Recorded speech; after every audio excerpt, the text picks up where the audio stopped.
Powerful Content Podcast, your go-to source for content creation, strategy, and business inspiration.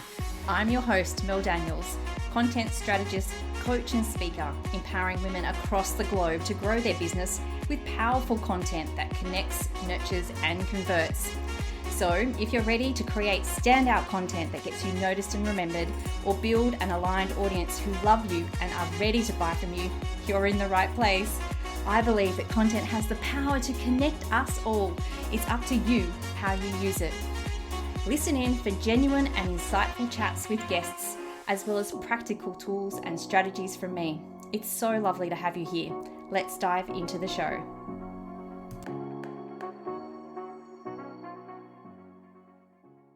Hello, beautiful people, and welcome to episode 71 of the Powerful Content Podcast. Today, I have with me a special guest. I have Korryn Haines.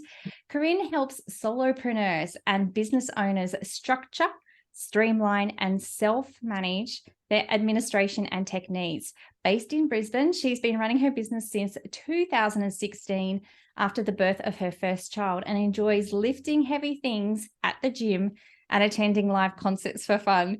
She helps business owners match their abilities and personalities to admin needs through one-to-one attention that's warm, generous, packed with knowledge, and a dash of humor too. Welcome to the podcast, Korryn. Thank you. My goodness, we have to start off this episode about lifting heavy things because I love deadlifting as well. It makes me feel so strong and alive and empowered. Why do you love it so much? I've realized that I'm not the high intensity stuff. I'm not the cardio person at all, but put me in a weight rack and I'll go hell for leather. So that's kind of, and my body tends, I don't know, because I'm short, I guess I just love seeing people go, whoa, when they see you lift something that you probably shouldn't be lifting. So that's my little, I may be short, but I am mighty. I love it. I love it so much. Yeah. And I really love getting to the gym and lifting those heavy weights too. So we are birds of a feather in that regards. You said that you started your business in 2016 after the birth of your first child. And I think that that's quite a common thing to happen as well when we go through that motherhood process, that we realize that things shift and change for us. So tell us about that decision to start your own business. Well, it wasn't planned at all. I absolutely just fell into it. I had been, I'm a career admin person. So up until that point, I was the admin, chained to the desk, PA kind of role, first one there, last one to leave. And of course, when you have a bub, that doesn't work. So I was temping a lot, just trying to, and I just found that drop and run thing was not happening. And it was actually by chance I asked who was to be my first client, a female business owner, out for coffee just to see, I was sort of looking for a job at that time. And she actually said, look, I can't hire you, but how about you contract for me and teach my green admin person how to be a better admin? And I went, oh, that sounds fun. So I did that. And that was when the penny dropped off. Oh, hang on, if they've asked me to do this, maybe there's a way I can do this for other people. And then it just rolled from there. My second client was actually my old boss from when pre-having bub. So, and he's still with me too. Both of those clients are still with me. It's coming up 7 years later. So I was just going to ask you a question about that, because I know that your business over time, like most businesses, has changed slightly. Your focus has changed. Just talk about that. Talk about that process, about how you have changed from that real admin focus to more technology, dare I say.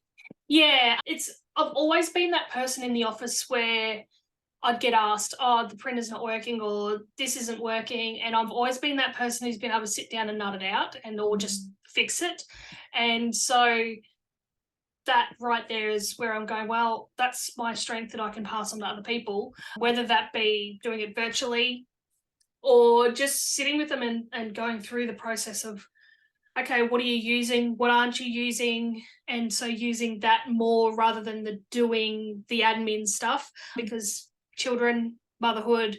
Yeah, I can't be that person on the beck and call anymore. So just trying to structure it in a way that works for other people as well as for me. So Yeah, the more technology focus. and with the big C word that has loomed large over us, that became even more important for people having to move to virtual. And a lot of people, the first thing when they go out on their own, they don't have that technology person to bounce off that they had at the office or in their corporate roles. They had their, the IT help desk to, this is broken. What do I do? So I found that's been a big thing too. So I'm kind of in that weird space of being the IT person as well as having that admin background to know why you need to do it a certain way. So, yeah. I love it. And now we're here today to talk all about the tech. And I personally know so many business owners who really do not love tech. Tech is not their friend. No, they're not. No. They have a real super big phobia with it. And in my space, that technology piece really relates to things like using email marketing platforms and systems that help you schedule your content, which I know that we will talk about content and systems later in this episode. But if my listeners feel this way about tech, like it is something that's really huge and scary and that it's just totally not their friend, then what would you suggest is their first move? I find with a lot of people, they gloss over, like, you say something and you go too techie on them, their eyes glaze over and you can see the fear to start to rise. So for me, I always say to people, look, it's not as scary as you think. Just start with one step, go to the next step. If something doesn't work right, go back a step and try a different way. Like it's time consuming, but once you do figure it out in a way that works for you and your brain, you're home and hose. And that's kind of what I find. A lot of people come to me and go, I've got this system and it just doesn't do what I want to do. So more often than not, I will just sit with them and go, okay, show me what you're doing. And then we'll get 2 steps in and wait, stop there. You've gone the wrong way because of this. Do it this way. And then you just see the brain explodes and they go, that's what I was doing wrong. And it's like, yep, it's just that one little thing. So it's really that, just stay patient with it and stay in just a one by one by one by one. And once you get that flow, you're gone. You're off and running. So there were some great pieces of advice in there, Korryn, and I'm going to pull them out if I can. I'm just going to reiterate them because you're the content person. No. So one of them was stay patient. Yeah, I think that's great words of wisdom for people, because even not just with tech, with anything that's a little bit of a challenge, we can get into that space of, oh my goodness, we're just going to get done. It's not working. That's it. It's done. Exactly. So stay patient. The next bit I thought was really great advice is small steps, because when we try to take those big leaps, then that's when we do go back into that space of feeling overwhelmed. So staying patient and staying small steps, I think, were great pieces of advice there. But what I love the most, Korryn, is use what works for you and your brain. So let's just talk about that for a second if we can, because I talk about with content doing things your way and really working with your strengths. So what do you mean by use what works for you and your brain? Can you maybe give me an example? Yeah, so, classic point, that particular client, she is now into coaching. She was in property back then, now into coaching. And of course, she got sucked into that vortex of all these coaches that she's going to and all that sort of thing. Oh, I'm using this system to run my whole business and all the bells and whistles and the nice and high crazy price tags. So the amount of times she come at me with, okay, I'm doing this program in my business. I'm like, why? Why? This is what's working for you now. Oh, because I wanted to do this, and this. Okay, let's try it. I'd set it all up, and then I come back a month or two later. I'm like, okay, how's it going? Nah, haven't touched it. Okay, what are you touching? Oh, the spreadsheet you built me back at the start. Okay, what about the extra stuff that you said you wanted? No, not using it. Yeah. So just, I'm like, so the amount of times we reverted back to that Google sheet that I prettified, because that just works for her brain. She thought she wanted the bells and whistles, but she's very happy knowing where things are at using the big giant spreadsheet, and Yeah. that's completely okay. And also I do find too, a lot of people are like, oh, I want the big CRM. I'm like, okay, well, what do you want the big CRM for? Oh, I want to be able to email out this every month and that every month and record this. I'm like, okay, so but you're capturing everything into a spreadsheet. Did you know you can use Zapier to pull that email address into your email marketing, and that's where you do your email marketing from? You don't need the big shiny CRM to do that. You've already got the two pieces. Let's piece it together with one little change in how you do things, and you're away. And so that for me is, yeah, that's gold. Things are only as good as what you're putting your energy into. So Yeah, I love that permission, Korryn. I love that yeah. permission to, it's okay not to have the big thing with all the bells Yeah. and whistles, especially when you're first in startup mode and you can't necessarily afford it. Yes. But just that permission that it's okay to revert back. It's okay to perhaps go and try these systems that have or platforms that have all the bells and whistles, but then at least you know that, you know, if you're not using it and if it's not the way that your brain works, then it's okay to revert back. You haven't lost everything. It's okay to come back to it. That's a big important thing of it, is make sure you got that data across, you know, just make sure you have your backups, because you can always go back to whatever it was you're using. Yeah, fantastic. I love also how you say to question why. I think that in this day and age where there's so many different options out there in terms of tech and systems and what we can use for our businesses, from, you know, email to accounting through to whatever it is in our business, there's so many different options that we have. So many different things. So if we can kind of take that deep breath and question, why am I actually purchasing this? Why do I want this in my business? Then we can make sure that we are making better decisions. So I know that in our business, we're kind of really constantly bombarded with these messages that we should be doing this thing. Otherwise, we're not going to be successful. We should purchase this thing. We should be emailing, whatever it is. The result of this is I find that we end up doing all the things, but none of them very well at all. So if we're feeling overwhelmed by all of the choices and the information out there around technology and all the possibilities we can use, where do we start with cutting through this overwhelm? Well, for me, I've actually narrowed it down to 4 key areas of a business. So I'm a bit of a categorizer. So I've found that looking at your business in terms of your operations, your marketing, your sales, and your delivery, and that's your 4 key areas for your business, and then look at what tech you need. So some things do cross over those 4 areas, which is fine, but that's also good because then you're using less tools around the place, so to speak. So I define myself down by that and then start from there. So, you know, in your operations, your key things are how are you running your day to day and how are you getting paid? So start with those 2 things. So for me, that's Google Workspace with Gmail and Xero for my finances. Marketing, you know, how are you getting your words out there? Some people are just doing blogging, some are doing just social media. So what are the tools you're using for that side of things? Then your sales is your onboarding of your clients. So how is that all happening? Just having a think about that. Sometimes it's very small if you're a service-based business. If you're a product-based business, you know, that might be your e-commerce and all that sort of thing. And then in delivery, how are you delivering? So a lot of the time I am working with service providers. So for some, that's, you know, course platforms, Zoom, all that sort of stuff. And like, again, with e-com, you know, how are things getting shipped? What's that process look like? Do you need tools to help you with that? So they're the 4 key areas that I look at and start from there. Anything outside of that's a bonus.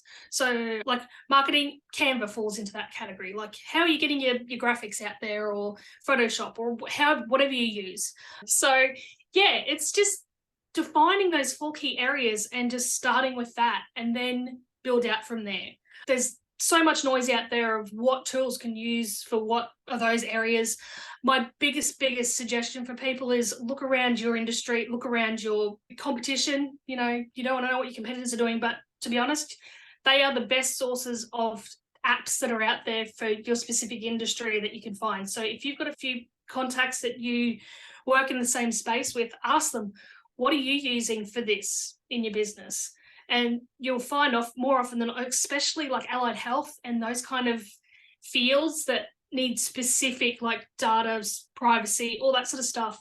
There's specific apps for those industries. So you don't have to go trying all the wider stuff. Stay well within your industry and you'll have some great tools that are specific for what you need. So much information there. The first thing that we should do to avoid that overwhelm of all the shoulds and, which system should we be using is to break it down. I love that. Break it down into the 4 key areas, and they were operation, marketing, sales, and delivery. Now, I want to ask you a question about that, Korryn. Is there, or have you come across a piece of technology that covers every single one of those areas in and of itself? Is there such a thing that exists? No, not that I've seen.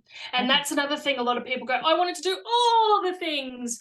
It'll do 90%, but there's still going to be little bits that you're going to need to fit to get it to do everything. Like, things like Sweet Dash is one that I've come across. It's very close, but you still need your separate email, like your Google Workspace or your Microsoft Office for your emails. Like Dubsado is a great all-rounder.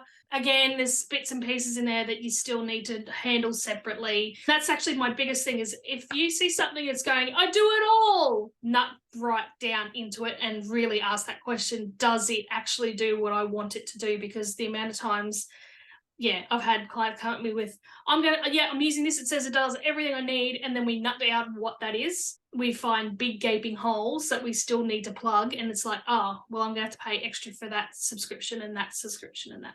And then we add it all together and go, actually, still not coming out that great. That's another reason why I think it's a really great way to looking at those 4 key areas and really having a good hard think about what things do I need now, but also what things may I need to grow into in the future. Down the track. That's right. Yes, absolutely. Now, I know that you also have an amazing resource that can help people in this space as well if they are feeling a little bit overwhelmed with the tech and what they should be using in their business. Yep. Do you want to tell us a little bit about that?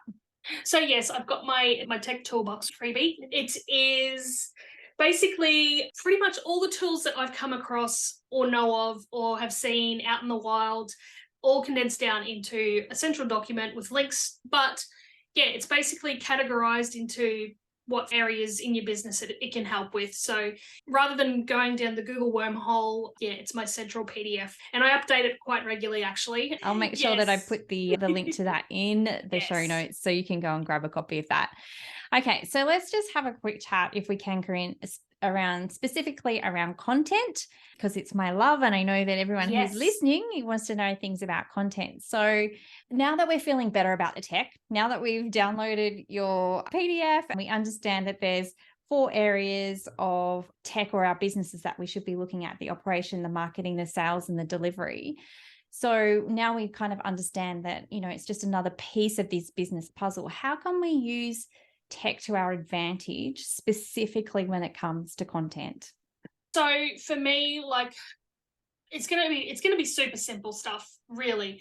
For me, like, I'm not the best at getting my content consistent, but when I'm on a roll, file naming is huge. Just having all of your resources in one section of your filing structure with the same naming conventions can make it so much easier for yourself. I'm going to interrupt you there. Korryn, because I know that a lot of my listeners may not understand that concept of naming conventions and making them consistent. So can you give a really quick overview of that? So for me, then again, this is my admin person coming out. So basically, I make sure I either name my imagery and my videos with, so for starters, the year, the month, Facebook or Instagram, or what the platform is. And I do it sometimes with abbreviations and then just a snippet of what that content's for or what it's about. So then, particularly with Google Workspace, Google Drive works like Google. So when you're searching for stuff, if you're like, I really need something quickly for a Facebook size post of this type of theme of what I'm posting about, I can just chuck that in the search bar and then it'll bring up all my images or my videos with that kind of snippet on it. Right. So yeah, just stuff like that, just to make it easy for yourself. Also, just having a library of it all in one spot on your cloud filing storage.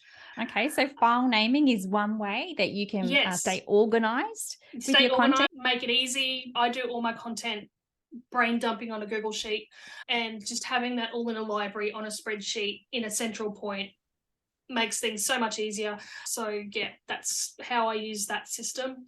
I love that as well, because I always say to people, have one source of truth, and whether that's a Google Sheet, a Google Doc, or whatever, however, or a note on your Google Keep on your phone. But that's the thing, I've got Google Sheets on my phone, so I just sit there and type into my phone at random moments. But it's that one document, not multiple notes flying around in these interwebs. And what was my other one? It's very much just, that's systemizing systemizing where you're posting. A very long time ago, stopped the whole posting on the go thing. Schedulers are life. So yeah, just using that to your advantage. It makes things so much easier, just using those schedulers to your advantage. Awesome. I love those 3 tips. So just to recap, it's around the file naming, it's around having one source of truth, and also systemizing where you post as well. So thank you so much for sharing that, Korryn. I know that will be of value to people. And what I want to add to that is I love the fact that those 3 things are going to help you be consistent. And when we're more consistent with our content, we become more visible. And when we're more visible, we become that go-to expert and make those sales. So I love that. I love that so much. So before we wrap up today, Korryn, I love to ask all of my guests this same question I'm going to ask you right now. And that is all about owning and using your superpower. So what would you say is your superpower? Definitely is, I'm like a sponge with other people's businesses, and I love just tweaking how they can do things better. And with tech, like, it's just, I don't know what it is. I keep coming back to it because I'll have moments of doing some general admin stuff, but then someone will come at me with a question of, I'm using this, but this isn't working right, and I'll just dive in. I can't help myself. So yeah, that's definitely where my strengths lie. So I love it. I love that so much. The tech sponge. That's what I'm going to call you. The tech sponge. I like, I am still trying to workshop what I actually am. So yeah, that's must have to go on the list, I think. Yeah, use that one. And before we finish up, do you have any final parting words of wisdom? Just don't be scared. The way things are, it's like the amount of tech that's out there, it is overwhelming, but just find something you like and just stick with it, and don't be afraid to use it. Oh, I love that so much. And I love that kind of really ties back into what you said about using what works for you and your brain. So thank you so much for sharing that. And thank you so much for coming on the podcast today and sharing your wisdom with my listeners. I truly appreciate you being here. Very welcome. Thank you for having me. Thanks so much for listening. That's it for another week. To get more powerful content in your life, make sure you're following along on socials. My handle is @meldbusiness. And just in case you're wondering, the groovy music for this podcast was created by Just Here on SoundCloud. I'd also be super grateful if you took a moment to rate and review this podcast so more amazing women like you can experience the power of content. And if you're like, hell Mel, stop talking, I'm ready to work with you now, here's how we can work some powerful content magic together.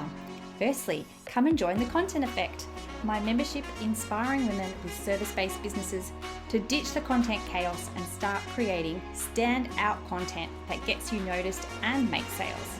You can join us by using the link in the show notes or just Google the Content Effect.